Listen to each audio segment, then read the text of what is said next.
Os videoclipes sempre foram parte fundamental da divulgação de um single e de um novo trabalho de um artista dentro da indústria da música, com muitos deles sendo tão icônicos quanto as próprias músicas e algumas vezes sendo até difícil de desassociar a canção com o vídeo. Mas vários relatórios recentes da indústria musical vêm mostrando que a importância dos videoclipes na última década talvez venha morrendo, de que eles não trazem mais retorno para os artistas e que as redes sociais vêm substituindo esse papel, inclusive sendo uma forma bem mais barata de divulgar uma música. Mas se isso é verdade, por que muitos artistas continuam investindo nos videoclipes, mesmo não valendo a pena? Se é um negócio tão ruim, o que eles sabem que os números não mostram? Esse vídeo aqui não é pra provar que os clipes morreram, e nem é sobre números. É uma tentativa de entender por que eles ainda são tão relevantes, mesmo sem retorno. É uma busca que vai passar pelas raízes experimentais do formato, pela revolução da linguagem dos videoclipes na MTV e pela influência explosiva que eles foram como um espetáculo global, e também pela fragmentação na era digital. Isso tudo pra gente responder uma pergunta: quais retornos os videoclipes trazem para a carreira dos artistas, além do retorno financeiro? Então vai deixando o seu like e clica no botão de se inscrever para fortalecer o canal.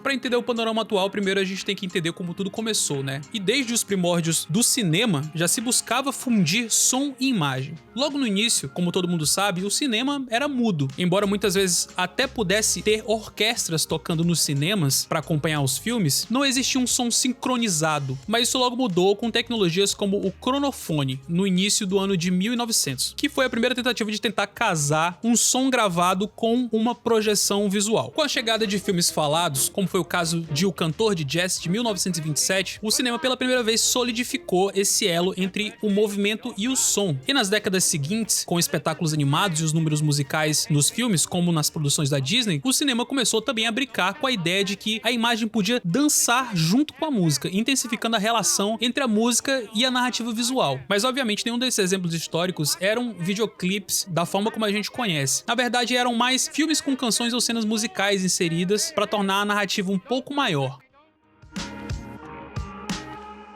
A expressão videoclipe só veio aparecer por volta da década de 1950. Clip é uma palavra que deriva de clipping em inglês, que significa recorte, como aqueles recortes de jornais, por exemplo, que é uma metáfora visual para colagens de imagens rápidas e fragmentadas. Por volta da década de 60 na França, surgiram os Scoptones, que eram como se fosse jukebox que projetavam filmes em 16mm ao som de uma música sincronizada. Mas foram os Beatles, em 1964, que trouxeram o que é amplamente considerado a pedra fundamental do videoclipe moderno, com A Hard Day's Night, ou como ficou conhecido aqui no Brasil, Os Reis do Yeah Yeah Yeah, que é tecnicamente o primeiro filme promocional da história da música. Antes de A Hard Day's Night, já existiam nos anos 40 vídeos televisivos simples de artistas como Elvis Presley, onde a banda basicamente performava música diante da câmera. Mas o que os Beatles fizeram com o diretor Richard Lester foi uma revolução no quesito qualidade de produção de performance musical para TV. Isso porque o filme transcendia a ideia de só uma reprodução de uma performance de uma banda tocando. Ele buscou trazer a essência da personalidade dos Beatles através de uma linguagem visual inédita, usando um estilo de cinema diferente, com câmeras tremidas, cortes rápidos, humor ágil e sequências icônicas. E além de tudo, o filme era um mockumentary, ou seja, um falso documentário que transformava os 4 rapazes de Liverpool em personagens carismáticos, vendendo não só as suas canções, mas também a sua áurea descolada com aquela energia juvenil que os Beatles traziam. Um pouco mais pra frente, no final da década de 60, o artista sul-coreano Na June Paik, precursor do vídeo arte, também apareceu nesse percurso como ponte experimental entre arte visual e som, influenciando linguagens visuais que os videoclipes iriam adotar mais pra frente. Só que tudo isso, de uma forma geral, nada mais era do que experimentos visuais mais som.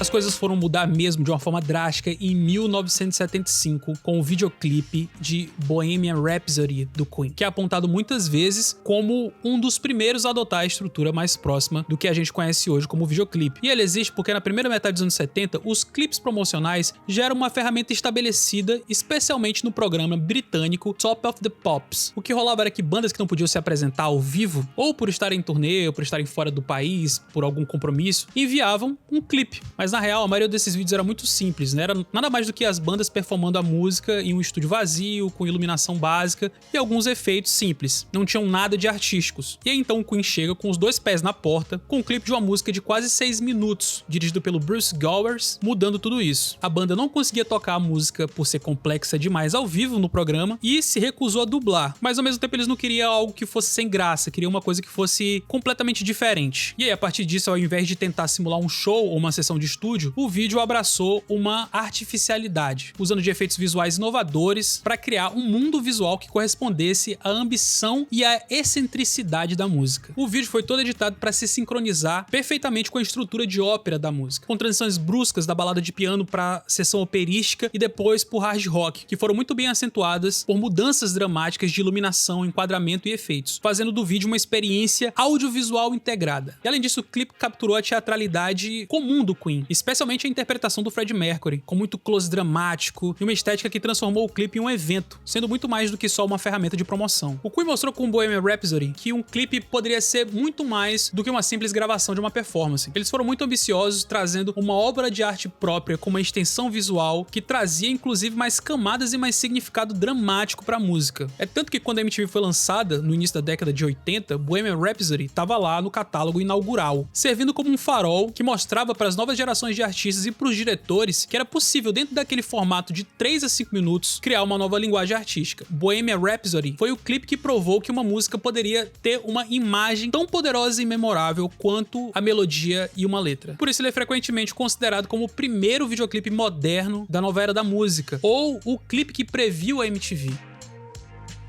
E por falar em MTV, ela foi sem dúvida a encarnação mais simbólica dessa explosão de music video. Mesmo que nos anos 70 e 80 já existissem programas de TV dedicados só a videoclips, como o Clip Clip aqui no Brasil, por exemplo, a MTV foi responsável por revolucionar a circulação de vídeos musicais no mundo a partir de 1981. Foi a partir daí que a função dos videoclips ficaram mais claras dentro da indústria musical, principalmente agora com uma plataforma só para esse formato, que era a Music Television.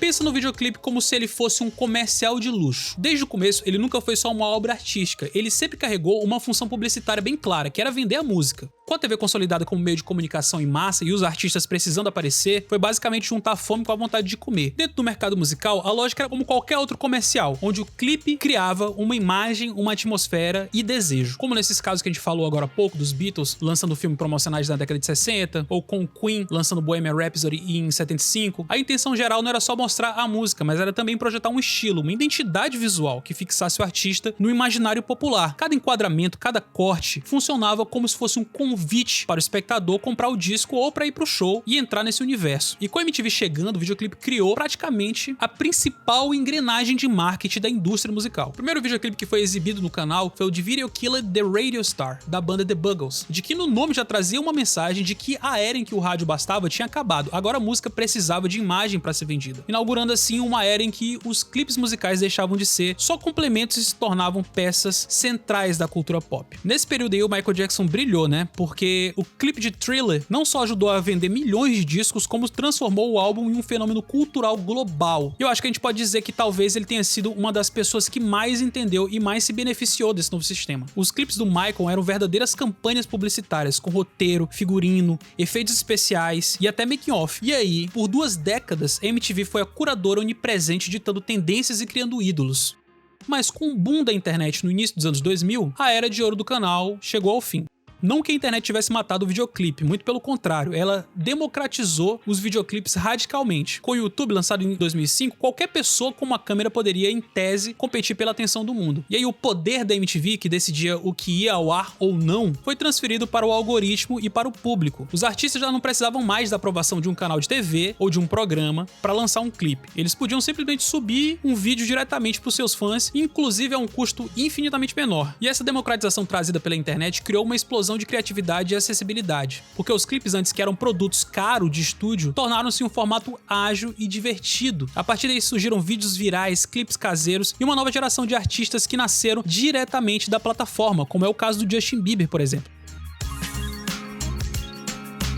E com o YouTube, a própria noção de clipe foi se expandindo, indo bem até a total mudança geral causada pelas redes sociais, que impactaram não só o mercado da música, como toda a indústria do entretenimento de forma universal. O TikTok e o Instagram trouxeram novos formatos de conteúdo e, com isso, novos formatos de divulgação para os artistas. Os videoclipes, que durante décadas foram consideradas peças centrais da estratégia de marketing musical, nos últimos anos foram perdendo sua relevância como motor de engajamento, diminuindo a receita dos artistas e das gravadoras. O jornal britânico The Guardian publicou em 2024 uma análise no mínimo provocativa, se perguntando se o TikTok estava matando os videoclipes. A análise mostra como, mesmo entre os maiores nomes do pop internacional, a audiência dos clipes caiu significativamente em relação ao passado recente, e essa queda também reflete outros estudos de mercado. Segundo o relatório Chartmetric Year in Music de 2024, mesmo quando as músicas de maior sucesso têm clipes, a diferença entre a quantidade de reprodução de áudio nas plataformas e a visualização dos vídeos é enorme. Nas 40 músicas mais tocadas no Spotify em 2023, por exemplo, havia uma média de 731 milhões de streams a mais no áudio do que visualizações no YouTube para a mesma faixa. Ou seja, parece que o público está se preocupando cada vez menos com clipes, aparentemente. Para a indústria musical, isso basicamente significa que os videoclipes de alta produção, que podem custar centenas de milhares de dólares, passam obviamente a ser menos competitivos em termos de alcance por dólar investido do que dezenas de vídeos curtos, rápidos de produzir e altamente otimizados para os algoritmos das plataformas. Aqui no Brasil, a Anitta já tinha falado sobre isso no final do ano passado. Hoje em dia não tá valendo mais a pena fazer clipe, gente, que a gente gasta o dinheiro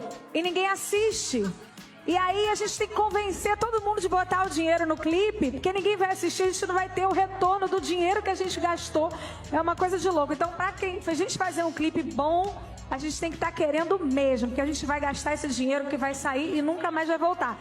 Não por acaso, alguns artistas de renome internacional têm escolhido não lançar mais videoclipes para determinados singles, ou então, para não passar em branco, substitui os videoclipes por visualizers, que são vídeos estáticos ou com uma animação meio GIF, que são muito mais baratos de serem produzidos e que são suficientes para atender à exigência das plataformas de streaming e dos fãs. Mas os clipes ainda existem na indústria da música e vão continuar existindo, provavelmente. Talvez não como uma forma de impulsionar vendas e reproduções, mas com uma função ainda mais estratégica, de servir como um instrumento de construção de identidade dos artistas. Para muitos músicos, os videoclipes funcionam como uma espécie de cartão de visita estético, tá ligado? Consolidando a imagem do artista, reforçando muitas vezes o conceito narrativo e também criando uma atmosfera em torno de um álbum ou de uma nova fase da carreira. E aí, nesse sentido, o valor do videoclipe tá menos em métricas de curto prazo e mais na longevidade simbólica que pode agregar ao repertório do artista. Menos como um produto de massa e mais como uma peça de arte destinada a consolidar a relevância cultural do artista. Isso porque, se você parar pra pensar, é muito difícil uma estética visual que é muito importante dentro da indústria musical permanecer por décadas através de vídeos curtos ou visualizers. Bohemian Rhapsody, de 1975, até hoje é um ícone além de sonoro estético. Thriller, do Michael Jackson, Take On Me, do A.H.A., November Rain, do Guns N' Roses, Like a Prayer, da Madonna, Bad Romance, da Lady Gaga, One, do Metallica. Todas essas são músicas que por si só tinham força para se sustentar ao longo da história, mas com certeza permanecem na memória coletiva dos fãs também por causa dos videoclipes. Isso porque a história dos videoclipes é também a história da relação entre música e imagem na nossa cultura. Teve um tempo em que eles eram porta de entrada para novos mundos sonoros, transformando canções em experiências completas, visuais e emocionais. Muita gente descobriu música que elas levam para a vida através de um videoclipe. O clipe tradicional de alto custo e longa duração parece de fato menos eficiente do ponto de vista econômico, mas ao mesmo tempo continua carregando uma força simbólica que dificilmente vai ser substituído por cortes de 15 segundos. Isso porque, se o algoritmo pede velocidade, os videoclipes eles oferecem densidade, o que é um fator crucial para que uma arte continue presa na memória. Se os conteúdos curtos entregam muito, mesmo assim eles vivem no instante, e os clipes eles insistem em narrativas que podem atravessar o tempo. Isso leva a gente para uma reflexão mais ampla sobre a própria música na era digital. A gente está cada vez mais guiado pelo imediatismo, pela lógica do engajamento rápido, pela lógica do descarte. Nesse contexto, o videoclipe talvez represente até um ato de resistência, com os artistas investindo em um produto que não se paga imediatamente, mas que pode deixar uma marca estética e cultural duradoura.